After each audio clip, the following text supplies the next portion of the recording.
Yam is often referred to as the king of root crops. They are is a rich source of essential nutrients and a staple in many diets around the world. However, for those who don't have the luxury of expansive farmland, the idea of cultivating yams might seem like a distant dream, but fear not. In this detailed step-by-step documentary, we explore an innovative and space-efficient method of growing yams from minisets. Get ready to embark on a unique agricultural journey that is both educational and fun, only on your first agricultural TV station in Nigeria. Let's not forget, my name remains Joshua Isha. You can call me your farm guy, and the program remains Back to Farm. Stay tuned and take a look. As food, yam plays an important role by providing cash and dietary carbohydrates to millions of people. It has a better keeping quality than most of other tropical roots and tuber crops because of the tubers have an extended period of dormancy during which psychological activity is at a minimum. Yam can therefore serve as an important food security crop. Despite the large quantity produced in West Africa, there is no formal seed yam production or marketing system to take care of farmers' needs. Data on seed yam production are not readily available. However, the quantity required to plant fields in Nigeria and West Africa, the largest producer in West Africa, is estimated at 7 to 10 million tons. For many farmers in Nigeria, seed yam are inherited from parents, bought or required as gifts. The seed yam are multiplied over and over until productivity becomes very low from continuous exposure to pests and diseases. Yam has a low rate of multiplication, so increasing the area under production could be a major challenge. For farmers venturing into production for the first time, the availability of seed yam is critical because of the high costs. Hence, the problem of the limited supply of affordable, good quality planting material continues to be cited in literature as responsible for low productivity. Yam seeds are a strategic input, and yam production cannot expand without propagation technologies to address issues of rapid multiplication of seed yam. Quality and price. The benefit of technologies that addresses these issues will be evident in increased productivity, which will translate to improved income for producers and utilization opportunities for the crop. A systematic and continuous practice of using only clean seeds will reduce the level of pests and diseases that attack the crop and field, as well as improving the storage life of tubers. This documentary contains information for the understanding of some basic principle of seed yam production, which is lacking in other instances. The Miniset technique, which provides the procedure for planting to harvest.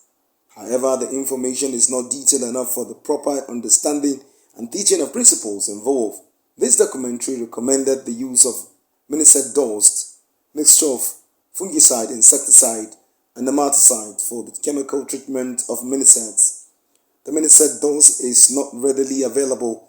This will not help in promoting the adoption of the technique if farmers do not know how or where to get the components. Varieties recommended listed in these documentary are mostly found in the southeast of Nigeria.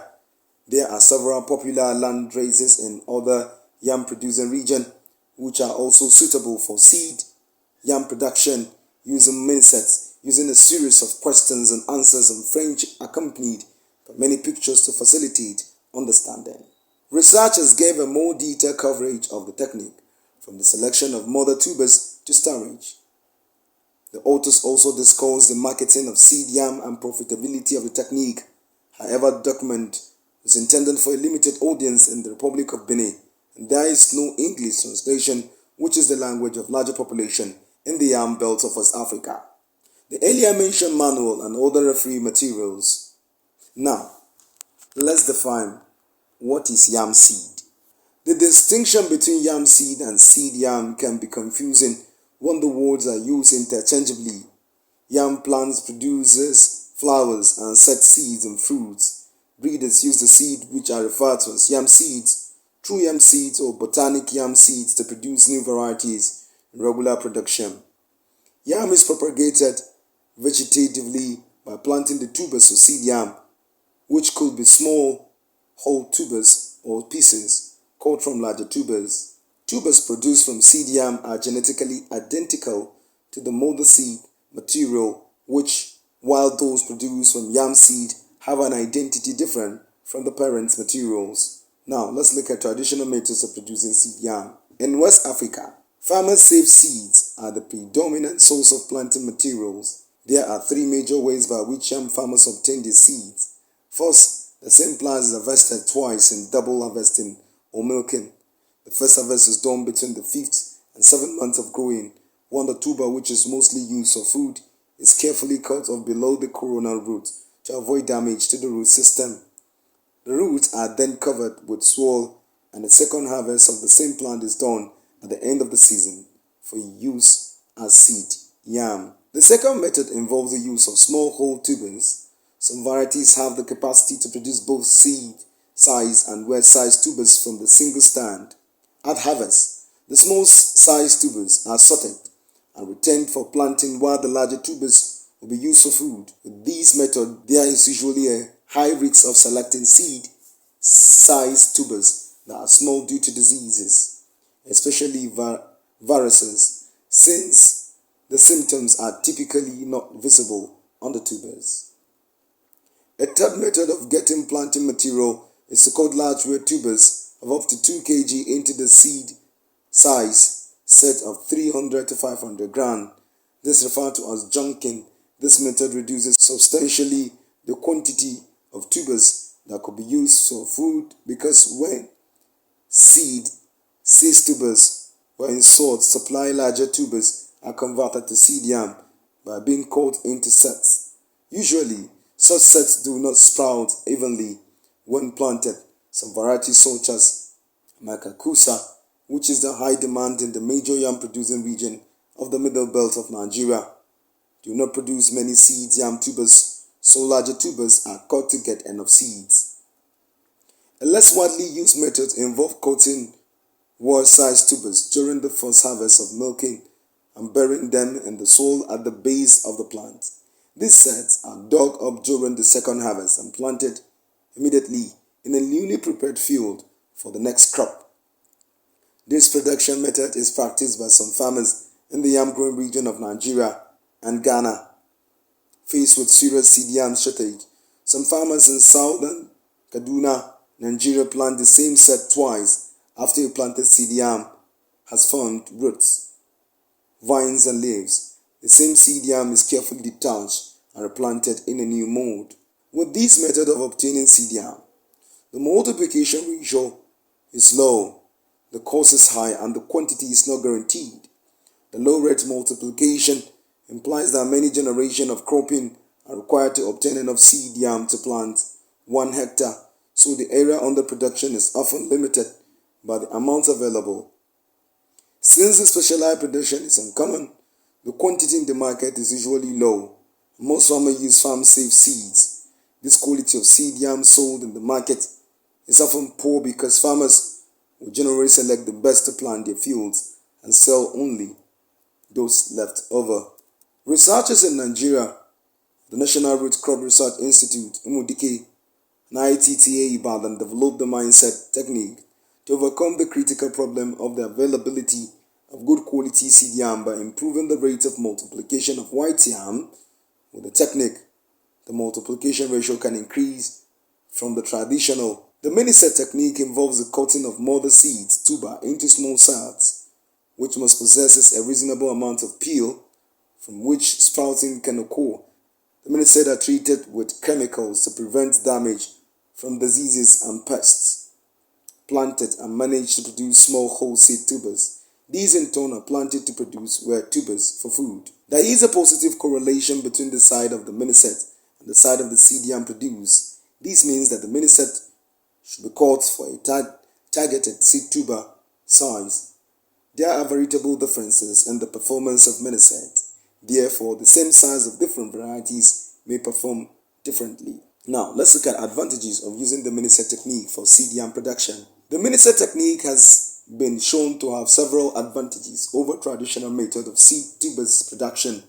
Some of the advantages are listed below. Fewer wear tubers are used as seeds. A few tubers of desired variety can be multiplied rapidly as planting materials for use, sale, or distribution. For example, after periods of natural disaster such as floods, the technique is easy for subsistence farmers or seed yam entrepreneurs to carry out. From Miniset tubers in a range of size are produced, which could be put to different uses: planting materials, fresh or processed, food, and export. The Miniset site can be chosen to produce tubers of the size required for export as food. The small tubers produced are better as planting materials than cut sets because they do not have cut surface and are thus less likely to root when planted. Production of seed tubers from Miniset can be more easily mechanized than other methods of production, while a uniform size of Miniset equipment used in the production of crops such as potato can be adopted for the use in planting Miniset and harvesting yam seeds.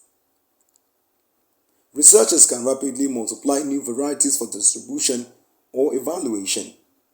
The crop emergence and establishment are faster with whole seed tubers, such as those produced from the Miniset, than from the cut set tubers. The whole seeds, such as those from the Miniset, tend to produce stands that are more uniform both in percentage, emergence, and growth characteristics. This results in a more efficient use of inputs.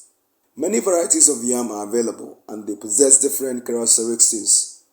So, a decision on what variety to produce should be based on market or home preferences.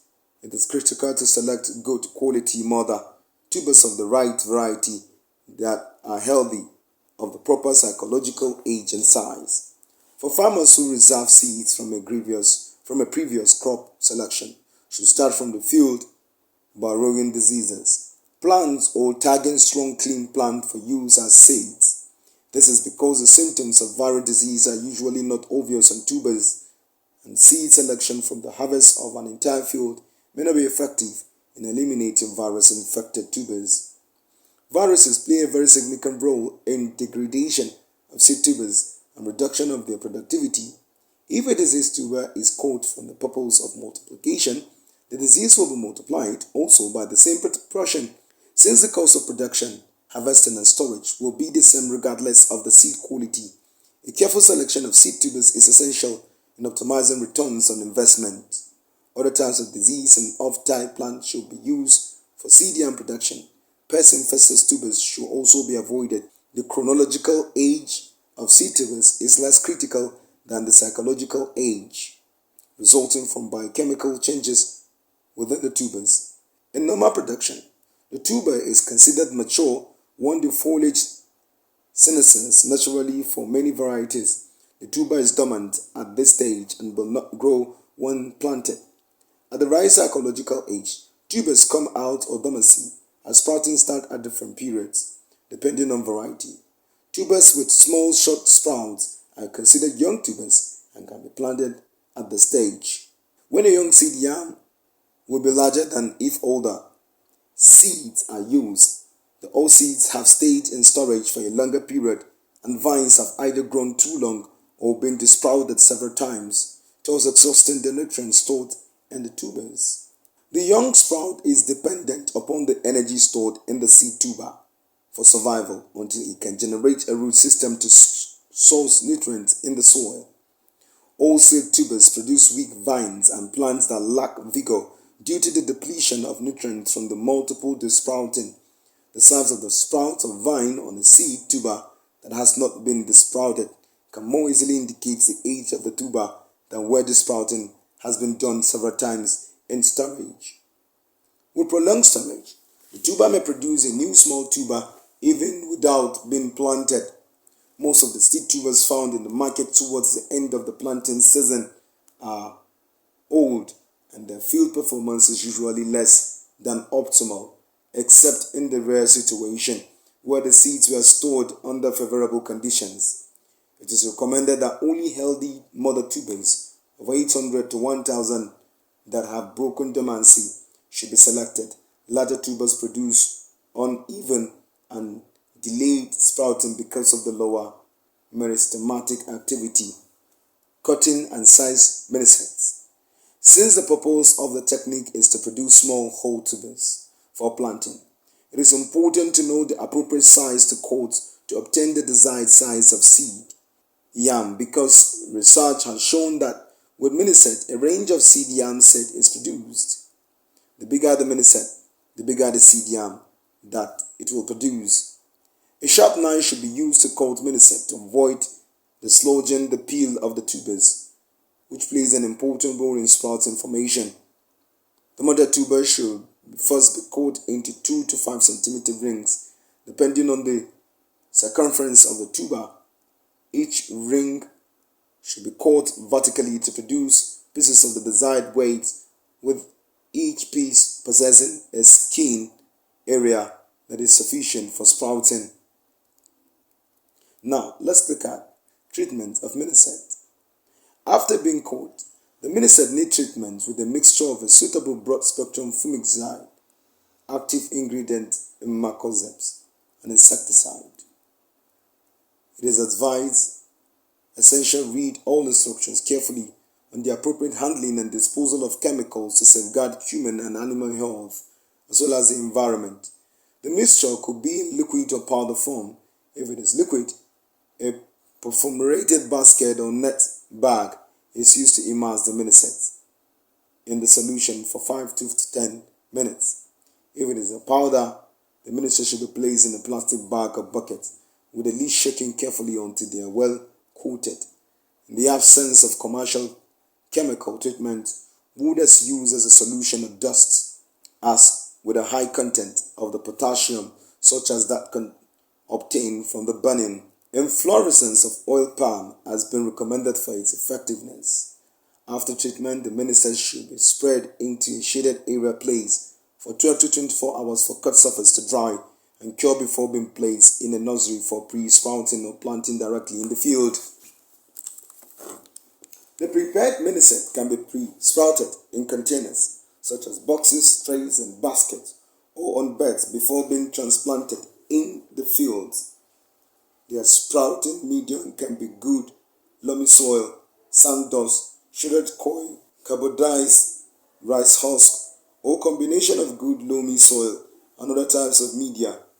These media, except the carbonized rice husk, should be sterilized using simple methods such as cellularization. The media should be light to make the lifting of the sprouted set easy to carbonize rice husk.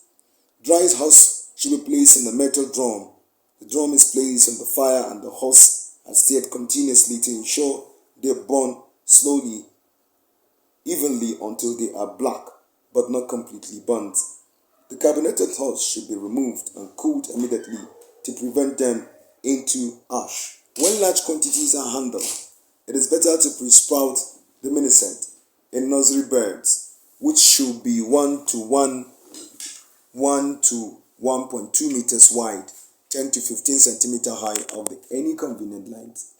The beds must have good drainage to prevent water standing on them. A moist medium 3 to 5 centimeter thick should be placed on the bed and the minisets spread on it, with the skin part placed downward in the good contact with the medium. The miniset should be covered with another layer of the medium. An additional layer of miniset could be placed on these before a final layer of the medium. If the medium is wet, watering immediately after placing the miniset is not necessary. Water should be applied 3 to 4 days after the placement of miniset, since the watering earlier than this may wash off some of the protective chemicals on the cut surfaces. If pre-sprouting is done during hot and dry weather, a shade should be provided over the nursery bed, or the bed should be located under a shady tree. When small quantities are pre-sprouted, containers with openings for proper drainage and ventilation should be used. The minisets and the medium should be arranged in a similar manner as for nursery beds described above the containers. Let's talk about weed control. The seed yam field should be kept free of weeds as such as possible, especially during the first 8 to 12 weeks. When the crop cover is low, Apart from using upsoil nutrients, some weeds, herbal pests, and diseases which may affect yam plants, weeding can be done manually using the handheld hoe as practiced by farmers, or it can be done chemically with herbicides after direct planting or transplanting of Miniset. With small sprout pre-emergence, herbicides such as Durium, Frontorum, Alacor, or Primatextra can be applied at recommended rate for the effective control of weeds. At high plant population and without stacking, vines will spread over the soil and provide some control of weeds from about 12 weeks after planting. Earthing up exposed Miniset roots and tuber is essential, especially from the second and third weeding, when some soil will have been washed by the rain. Let's look at disease and pest control. Yam disease, especially viruses, can be spread from one plant to another through insect by using contaminated seed yam. The chances of introducing disease into the field can be reduced by starting the crop with disease-free straight seed yam and by maintaining a weed-free field. Controlling viruses starts by inspecting the crop regularly to eliminate diseases planted through rugging and destroying the insect vectors. If rugging starts early, diseased plants will be removed before insects have a chance to spread the disease to healthy plant. Symptoms of viruses that can be present on leaf or the entire plant includes mosaic, vein banding, mottling, leaf distortion, shoestring, and stunting. Finally, harvesting and sorting seed yam. Seed yam mature in 5 to 6 months after planting or transplanting. At maturity, the leaves turn yellow and dry off.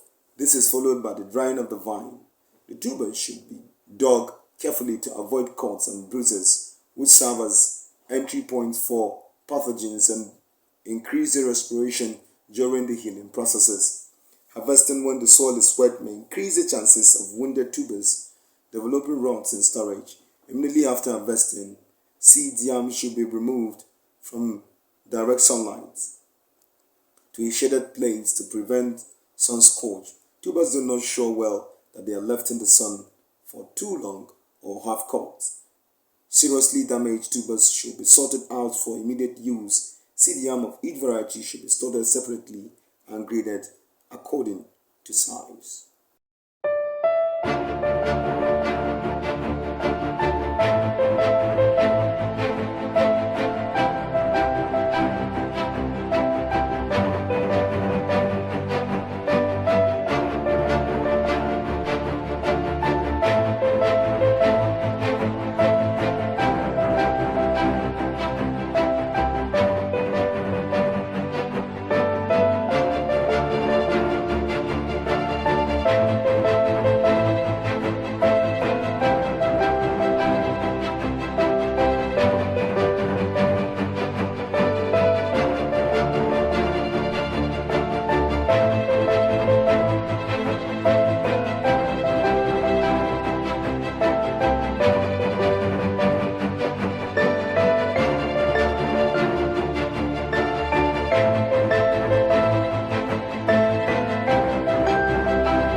Many thanks for staying with us on your first agricultural TV station in the nation, and the program has been back to Van.